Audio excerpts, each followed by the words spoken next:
Good evening.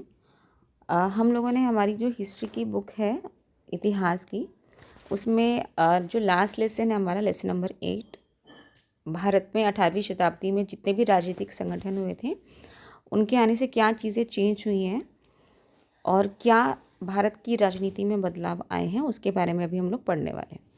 तो इसमें first question है, औरंगज़ेब के शासनकाल में किन किन लोगों ने मुग़ल सत्ता को सबसे लंबे समय तक चुनौती दी। तो देखिए, जो लास्ट में ब्रिटिश राज आने से पहले भारत में क्या था, मुग़लों ने शासन किया था लगभग 1000 ईयर्स तक। और उस समय किसी भी राजनीतिक दल द्वारा जब कोई शासन किया जाता है तो उसका एक टाइम पीरियड होता है। उस समय कुछ राजा बहुत स्ट्रॉन्ग होते हैं, फिर वो धीरे धीरे करके उनका डाउनफॉल स्टार्ट होने लग जाता है या उनकी पावर्स में धीरे धीरे करके कमी आने लग जाती है। तो जो लास्ट शासक था मुग़लों का, वो थे, जो सबसे ज़्यादा पावर में थे, वो थे औरंगज़ेब। अब उनके जाने के बाद में धीरे धीरे जो बाकी के उनके आने वाले राजा आए, वो उतने पावरफुल नहीं थे। वो मुग़ल शासन को उस तरीके से नहीं संभाल पाए जिस तरीके से बाकी मुग़लों ने उसको संभाला था। तो अब औरंगज़ेब के शासनकाल से ये सारी चीज़ें स्टार्ट हो गई थी। तो अब हम लोग देखेंगे कि क्या जब औरंगज़ेब का शासनकाल लगभग ख़त्म होने वाला था, ये चल रहा था, तो लास्ट की ईयर्स में उनकी जो सत्ता थी, यानी कि उनके शासन को किन किन लोगों ने चुनौती दी। तो औरंगज़ेब को उत्तर भारत में सिखों ने, जाटों ने और सतनामियों ने, उत्तर पूर्व में अहोमों ने, दक्कन में मराठों के विद्रोहों का सामना करना पड़ा। यानी कि उत्तर भारत में, यानी कि जो हमारा नॉर्थ इंडिया है, यहाँ पे पंजाब वाला एरिया है, राजस्थान है, दिल्ली है, तो इस वाले एरियाज़ में ये सिख, जाट और सतनाम, ये लोग ज़्यादा पावरफुल थे। तो उन्होंने औरंगज़ेब की सत्ता को उन्होंने चुनौती दी। इसके बाद में उत्तर पूर्व यानी कि जो असम वाला राज्य है, ये असम के जो नियर बाई के राज्य हैं, यहाँ पे अहोमों ने, दक्कन में मराठों ने यहाँ पे स्ट्रगल किया। तो मराठों में काफ़ी शासकों का नाम आपने सुना होगा, जैसे कि शिवाजी थे। ये सारे जो लोग थे, इन लोगों ने दक्कन में औरंगज़ेब के अगेंस्ट में उन्होंने बहुत सारे विद्रोह करने स्टार्ट किए। तो मराठों का आपने काफ़ी सारी मूवीज़ में देखा होगा कि ये लोगों ने काफ़ी लंबे समय तक इनको चुनौती दी। अब इसके बाद में सेकंड क्वेश्चन है, अपने राज्य को सुदृढ़ बनाने की कोशिशों में मुग़ल सूबेदार दीवान के कार्यालय पर भी क्यों नियंत्रण पाना चाहते थे। तो इसमें क्या हुआ था कि मुग़ल जो सूबेदार थे, यानी कि जो सूबेदार क्या होते थे उस समय, जिनके पास में, ठीक है,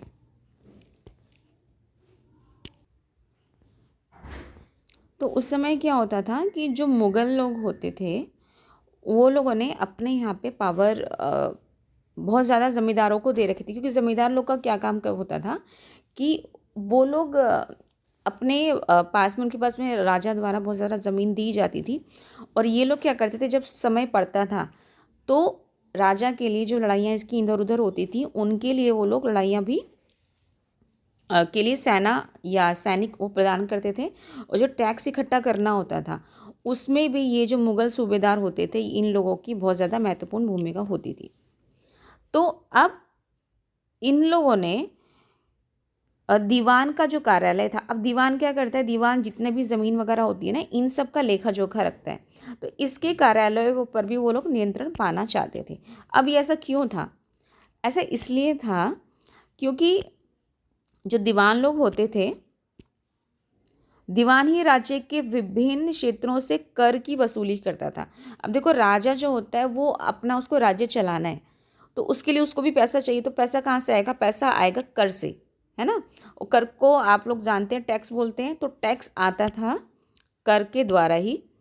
तो अब ये अगर उसको टैक्स चाहिए तो वो इसके लिए इकट्ठा करके लेकर आएंगे दीवान। अब अगर दीवान राजा के कंट्रोल में होगा या सूबेदारों के कंट्रोल में होगा तो इससे क्या होगा, उनको ज़्यादा पैसा मिलेगा, और ज़्यादा पैसा मिलेगा तो राजा की ही पावर बढ़ेगी। तो राज्य के आय का जो मुख्य स्रोत था वो राजस्व व्यवस्था ही थी। राजस्व व्यवस्था क्या होती है? जो टैक्स को जमा करने का सिस्टम होता है उसको राजस्व व्यवस्था बोलते हैं। इसीलिए मुगल सूबेदार अपने राज्य को सुदृढ़ करने के लिए दीवान के कार्यालय पर भी नियंत्रण चाहते थे। जिसके भी पास देखो दीवान के जो कार्यालय है उसका नियंत्रण होगा वो सबसे ज़्यादा पावरफुल होगा, क्योंकि वहीं से सारा पैसा आ रहा है। ठीक है, तो इसका आंसर था कि जो मुगल सूबेदार थे वो दीवान के कार्यालय पे इसलिए अपना नियंत्रण चाहते थे ताकि जो भी टैक्स इकट्ठा करने की पावर है वो सारी उनके हाथ में रहे। नेक्स्ट क्वेश्चन है, खालसा से आप लोग क्या समझते हैं? ये खालसा का क्या अभिप्राय है? तो खालसा किसको बोलते हैं? खालसा का शाब्दिक अर्थ है शुद्ध। ये एग्ज़ाम में आ सकता है लिखने के लिए कि खालसा मल्टीपल चॉइस में भी आ सकता है कि खालसा का शाब्दिक अर्थ क्या है। तो ये आपको याद रखना है हमेशा।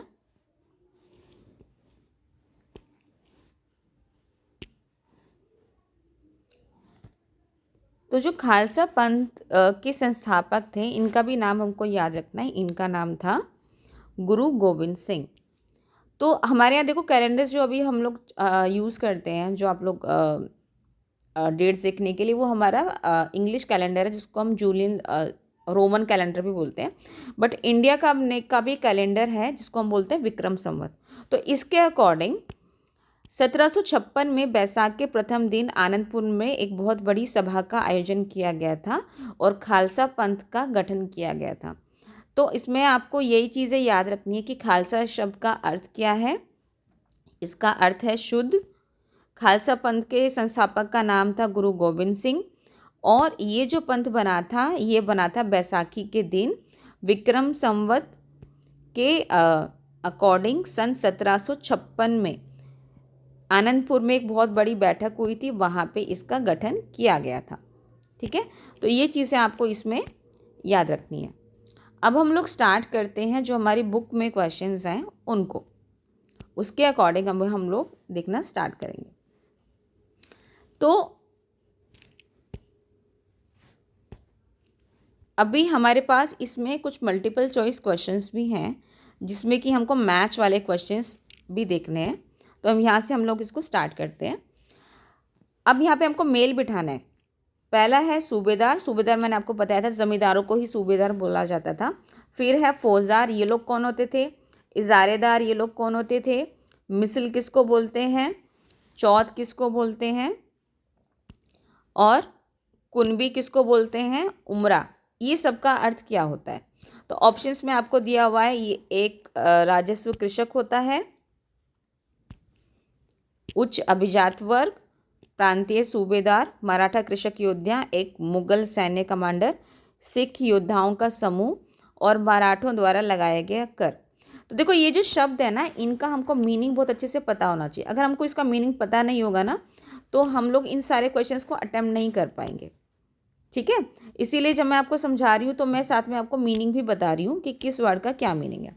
तो देखो सूबेदार जो होता था, मैंने आपको अभी बताया था, ये होते थे जमींदार लोग। ठीक है, और ये जमींदार कहाँ के होते थे? ये एक स्पेशल प्रांत के होते थे। तो प्रांत क्या होता है? जो राज्य का छोटा इलाका होता है ना, उसको बोलते थे प्रांत। तो सूबेदार जो अपॉइंट किए जाते थे वो एक प्रांत के लिए किए जाते थे। अब फौजदारी कौन करता था? फौजदारी किसको बोलते थे? तो फौजदारी में होते थे मुगल सैन्य कमांडर। यानी कि देखो मुगल सैन्य कमांडर कौन होते थे? जो कि सेना को संभाल के रखते थे। यानी कि जैसे कि कुछ 100 लोगों का एक ग्रुप है फौजियों का, तो उनका जो लीडर होगा उसको बोलते थे सैन्य कमांडर, जो कि उनकी ट्रेनिंग है, उनकी सैलरी है और ये सारी चीज़ों को जो लोग देखेंगे। ठीक है, और इजारादार कौन होते थे? ये होते थे एक राजस्व कृषक। यानी को इजारेदारी बोलते थे हम लोग टैक्स को। तो जो इजारेदारी वाला टैक्स दे रहा है उसको बोला जाता था एक राजस्व कृषक, क्योंकि इसका काम क्या होता था? इजारेदारी को देना। तो ये आपको याद रखना है कि इजारादारी ये एक टैक्स का नाम था जो कि मुगलों ने लगाया हुआ था किसानों के ऊपर। अब मिसल क्या होता है? मिसल बोलते हैं सिख योद्धाओं के समूह को। तो सिख उस समय आपको पता है कि जो उस समय के जो राजा होते थे या समूह होते थे लोगों की, वो बहुत ज़्यादा लड़ाइयाँ करते थे इधर उधर, क्योंकि उनके अंदर कंपटीशन होता था कि अपने राज्य को कैसे भी करके आगे बढ़ाना है, और अगर कोई दूसरा राज्य के द्वारा हमला किया जाता है तो अपने राज्यों को भी बचाना है। तो ये सारी चीज़ों के लिए योद्धाओं की बहुत ज़्यादा ज़रूरत होती थी। ठीक है, तो जैसे जाट लोगों की भी अभी हमने पढ़ा था कि जाट लोग बहुत मजबूत समूह था, है ना, तो उनके भी योद्धा होते थे, सिख को के भी योद्धा होते थे, इसी तरीके से सतनामियों के भी योद्धा होते थे। तो जो सिख योद्धाओं का समूह होता था उसको हम बोलते थे मिसल। अब चौथ क्या होता है? चौथ लगाया गया था मराठों द्वारा टैक्स किसानों के ऊपर। ठीक है, इजारेदारी लगवाया था मुगलों के ने किसानों के ऊपर लगाया था, और चौथ लगाया था मराठों ने अपने किसानों या अपने राज्य में रहने वाले लोगों के ऊपर टैक्स। कुणबी किसको बोलते हैं? तो जैसे कि मिसल होता है ना, मिसल में सिख योद्धाओं का समूह होता है, ऐसे ही कुणबी मराठे राज्य में एक कृषक को बोलते थे। ठीक है, अब उमरा शब्द है, उमरा शब्द का मतलब क्या है? उच्च अभिजात वर्ग, यानी कि जो हाई क्लास सोसाइटी के लोग होते थे उनको बोला जाता था मुगल साम्राज्य के दौरान में उमरा। ठीक है, अब हम नेक्स्ट क्वेश्चन देख लेते हैं। नेक्स्ट क्वेश्चन में हमको रिक्त स्थानों की पूर्ति करनी है। अब रिक्त स्थानों में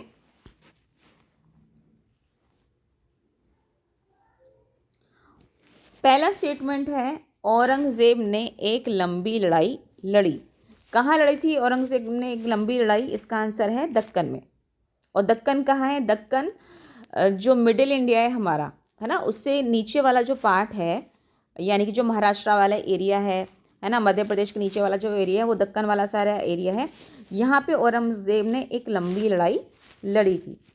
नेक्स्ट क्वेश्चन है, उमरा और जागीरदार मुगल डैश के शक्तिशाली अंग थे। तो उमरा के बारे में अभी हमने पढ़ा था, है ना, जो हाई क्लास सोसाइटी के लोग होते थे मुगल साम्राज्य के दौरान उनको बोलते थे उमरा। और जागीरदार आपको पता ही है कि ज़मींदारों को कहा जाता था। तो अब ये किसके अंग थे? मुगल साम्राज्य के शक्तिशाली अंग थे, क्योंकि ये मुगल साम्राज्य को बहुत तरीके से सपोर्ट करते थे, टैक्स के द्वारा या फिर बाकी चीज़ों को प्रोवाइड करते थे। अब है, आसफ जाह ने हैदराबाद राज्य की स्थापना की। कहाँ पे की थी? कौन से समय में इन्होंने की थी? इन्होंने की थी 18वीं शताब्दी में। तो जो हमारे जो हम लोग लेसन पढ़ रहे हैं ये सब हमने 18वीं शताब्दी वाली ही चीज़ें इसमें पढ़ रहे हैं। तो ये हमको याद रखना है कि आसफ जाह ने, जो ये अभी आजकल हम जानते हैं कि हैदराबाद तो अभी एक शहर का नाम है आंध्र प्रदेश में, है ना, तो ये जो शहर है इसका नाम, आंध्र प्रदेश का जो एरिया है इसको पहले हैदराबाद ही कहा जाता था। ठीक है, तो इसकी स्थापना की थी आसफ जाह ने 18वीं शताब्दी में। अब है, अवध राज्य का संस्थापक कौन था? तो अवध राज्य के संस्थापक का नाम था सादत खां। ठीक है, तो ये चीज़ें आपको याद रखनी है। नेक्स्ट में हमको देखना है सही या गलत। नादिर शाह ने बंगाल पर आक्रमण किया था? नहीं, ये वाला क्वेश्चन रॉन्ग है। नादिर शाह ने बंगाल पर आक्रमण नहीं किया था। फिर है, सवाई राजा जयसिंह इंदौर का शासक था? बिल्कुल गलत है, क्योंकि सवाई राजा जयसिंह इन्होंने तो बल्कि जयपुर नाम से शहर बनाया था, तो ऑब्वियस सी बात है जयपुर के शासक होंगे।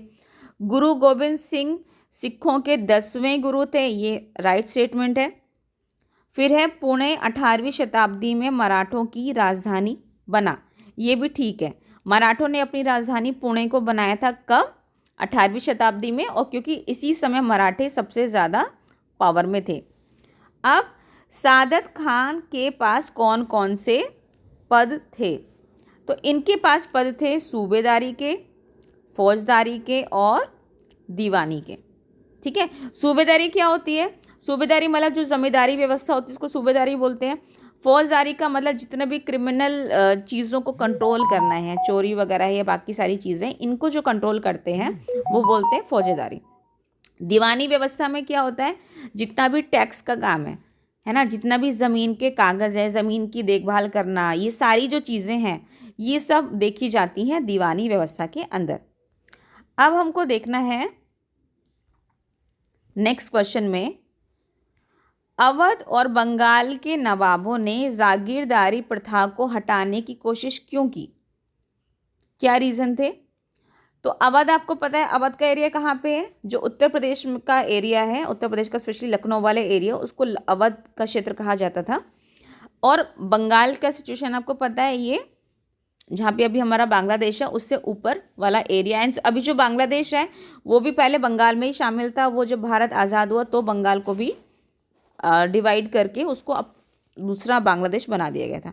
तो अवध और बंगाल में नवाब थे, तो वहाँ उनके नवाबों ने जागीरदारी प्रथा को किन कारणों से हटाने की कोशिश की? क्योंकि उन्होंने ऐसा, पहला कारण है कि दोनों नवाब मुगल शासन के प्रभाव को कम करना चाहते थे। दूसरा है राजस्व के पुनर्निर्धारण के लिए। राजस्व क्या होता है? टैक्स इकट्ठा करना। तो वहाँ के जो नवाब थे वो, उनको वो जो टैक्स व्यवस्था मुगलों ने लगा रखी थी वो उनको सही नहीं लग रही थी। तो उनको ये था कि जो उन्होंने लगाई है टैक्स व्यवस्था वो सही नहीं है और हमको इसको वापस से रीडिफाइन करना है ना, पुनर्निर्धारित करना है यहाँ के लोगों के अकॉर्डिंग और यहाँ के लोगों की नीड के अकॉर्डिंग। ठीक है। और वो लोग अपने विश्वस्त लोगों की नियुक्ति चाहते थे, क्योंकि अब जो वहाँ पे लोग थे वो मुग़ल राजाओं ने अपॉइंट किए हुए थे। अब जो बंगाल है वो तो बहुत ही दूर था दिल्ली से, है ना, क्योंकि जो यहाँ के मुग़ल राजा थे वो लोग यहाँ रहते थे, अवध भी दूर था। तो वो लोग मतलब ठीक से काम नहीं करते थे। वहाँ के जो नवाब थे उनको भी काफ़ी ज़्यादा परेशानी होती थी। तो यहाँ के जो नवाब थे वो चाहते थे कि अपने भरोसे के लोगों को वो लोग लगाएं। नेक्स्ट है जमींदारों द्वारा की जाने वाली धोखाधड़ी को रोकने के लिए। तो वहाँ के जो जमींदार थे वो लोग धोखाधड़ी करते थे, है ना, और वो बोलते थे कि हमको तो मुगल राजा ने अपॉइंट किया हुआ है, तो कुछ भी मनमानी करते थे। तो ये सारी चीज़ों को रोकने के लिए अवध और बंगाल के नवाबों ने जागीरदारी प्रथा को हटाने की कोशिश की। नेक्स्ट क्वेश्चन है, 18वीं शताब्दी में सिखों को किस प्रकार संगठित किया गया? संगठित करने का मतलब होता है कि जैसे सिख लोग जो चाहते हैं, है ना, वो भी चाहते थे कि जो उनका राज्य है वो बड़ा हो, है ना, उनका जो संगठन है काफ़ी बड़ा हो, पावरफुल हो। तो कोई भी संगठन को पावरफुल बनाने के लिए सबसे पहले तो लोगों को एक करना पड़ेगा, उनको उनके अंदर एकता डेवलप करनी पड़ेगी, उनको डिसिप्लिन के साथ रहना पड़ेगा, अपने उनको नियम बनाने पड़ेंगे, तभी वो लोग संगठित होंगे, तभी उनकी पावर बढ़ेगी, है ना। नहीं तो कोई भी कुछ भी कर रहा है तो उससे उनका जो मोटिव है वो पूरा नहीं होगा, है ना। तो इसके लिए उन्होंने क्या किया, तो 18वीं शताब्दी में कई योग्य नेताओं के नेतृत्व में सिखों ने अपने आप को पहले जत्थों में और उसके बाद मिसलों में संगठित किया। तो आपको बताया था, देखो मिसल क्या होते हैं, जो कि सिख योद्धाओं के ग्रुप को बोलते हैं। तो छोटे ग्रुप को बोलते हैं जत्था और बड़े ग्रुप को बोलते हैं मिसल।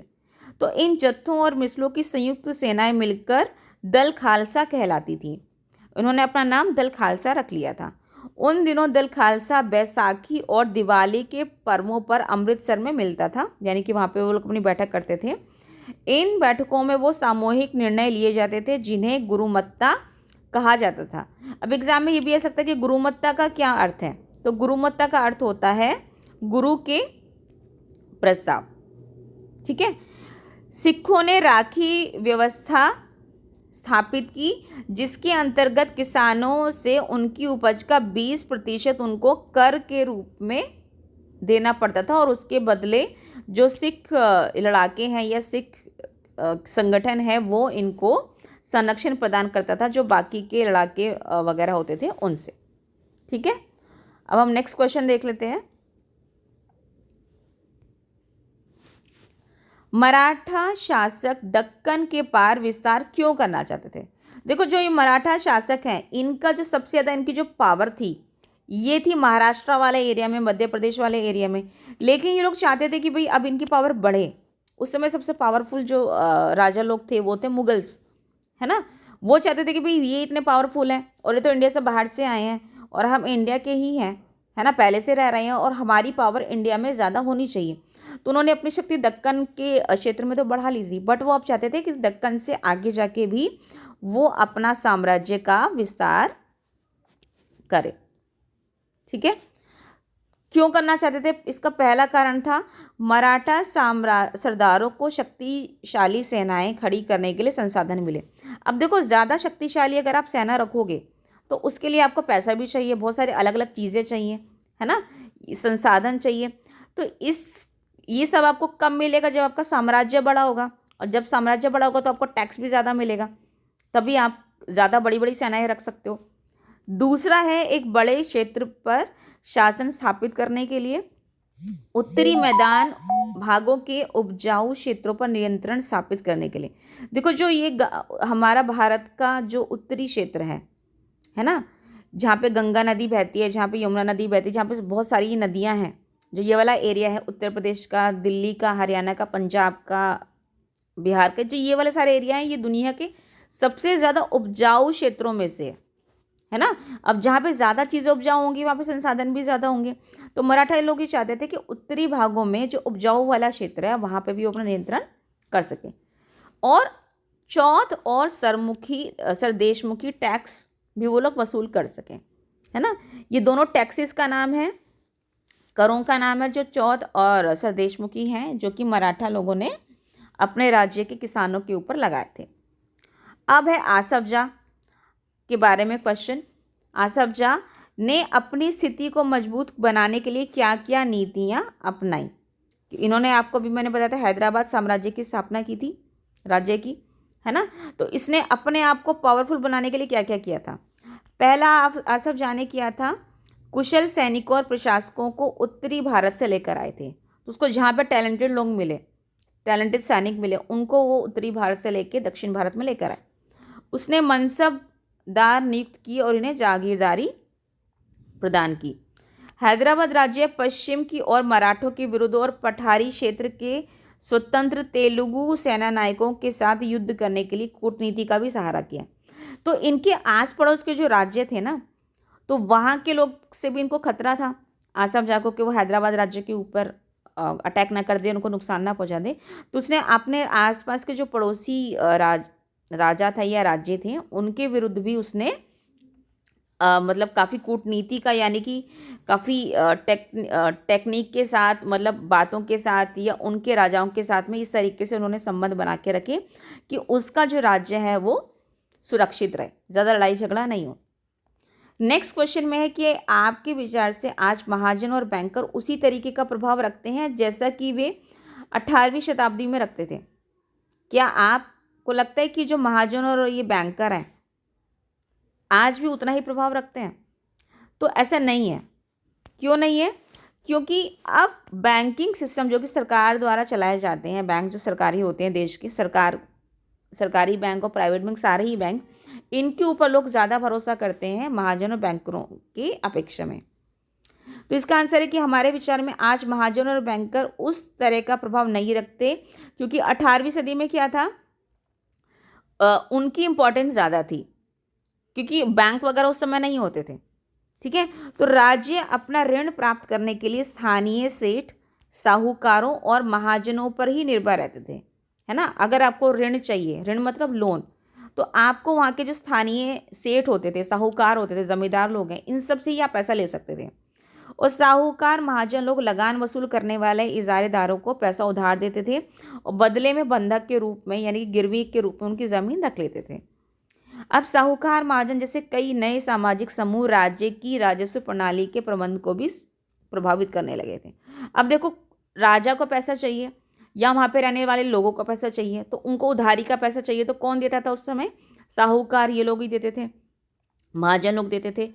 तो इनकी पावर भी बहुत ज़्यादा थी, है ना, कि किसी को भी पैसा चाहिए इन्हीं के पास आना पड़ेगा। तो जो ये कंडीशन रखेंगे पैसा देने की या लोन देने की, तो वो मानना ही पड़ेगा, है ना। तो उस समय ये लोग बहुत पावरफुल थे, लेकिन आज के समय में हमारे पास दूसरे ऑप्शंस भी हैं, इसीलिए अब इनकी जो पावर है वो पहले की अपेक्षा कम हो गई है। तो ये वाले जो क्वेश्चन थे हमारे लेसन में, इनको अभी हमने डिस्कस कर लिया है। आपको